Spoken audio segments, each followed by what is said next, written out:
Hi everyone, welcome back. In this video we'll see state queuing diagram. Guys, generally there will be three types of schedulers which we have seen in the earlier video, right? One will be long term scheduler, another one will be short term scheduler, another one will be medium term scheduler. There will be various kind of queues. We can say them as scheduling queues. Scheduling queues. One will be a job queue, another one will be a ready queue, another one will be device queue. Job queue means what are the processes which are in the new state. All the processes which are in the new state will becomes under job queue, and all the processes which are in main memory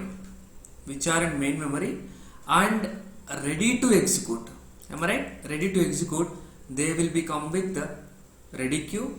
And device queue means all the processes which are in waiting state, those will be available in device queue. Means generally the data structure what the operating system developers are using is queues in order to work with the processes.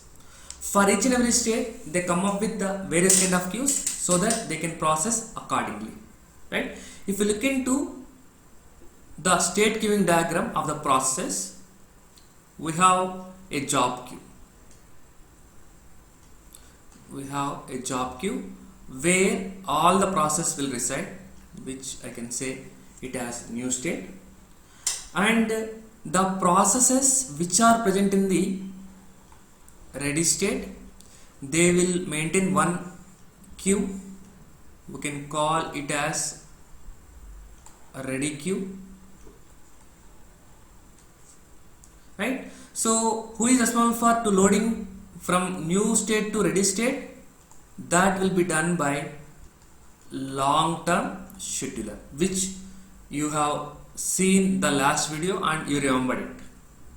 And if I say some process I, j, k and so on might be there in the ready state, and once they are ready, scheduler will decide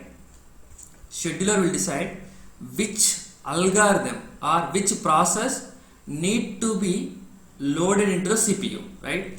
Short term scheduler will decide which process need to be loaded into the CPU, right? Short term scheduler will decide it, but there will be a dispatcher, which is a new terminology, make a note of it. Dispatcher is a kind of thing which will delete the process from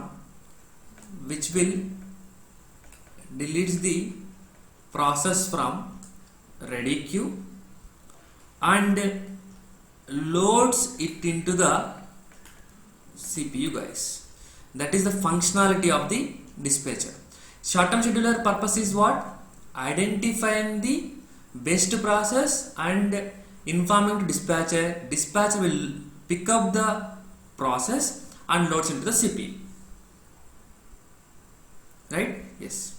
Once CPU, I can say it is in a running state, if it is going to be completed, that will be entered into termination state.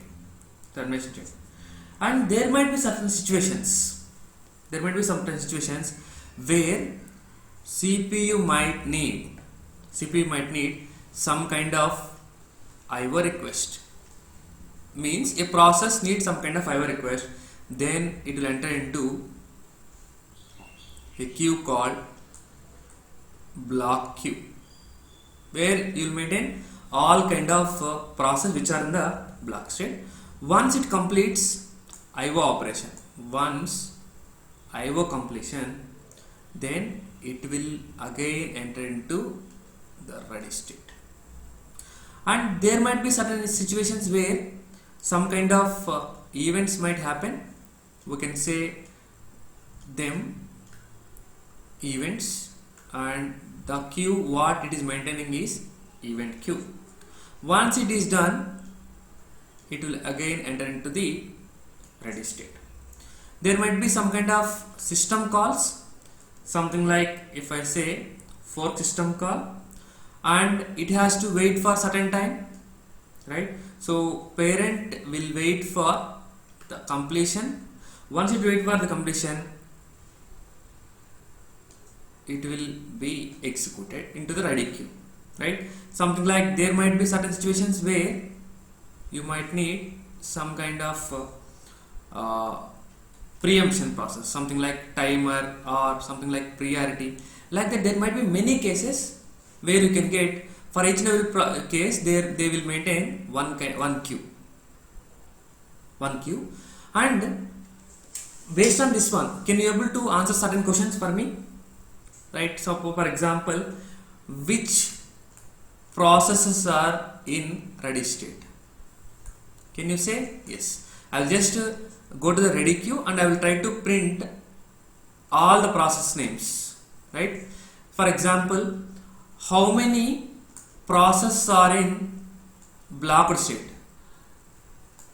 By simply going to the blocking queue, and I will try to count total number of processes are there, so that I can answer this one. That is the advantage of this state queuing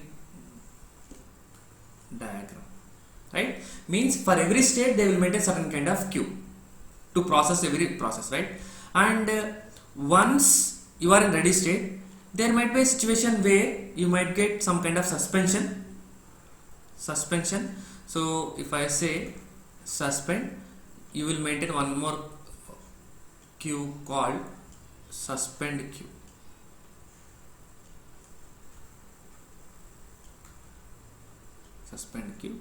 And if you resume it, again it will enter into the ready state. That will be the resume, right?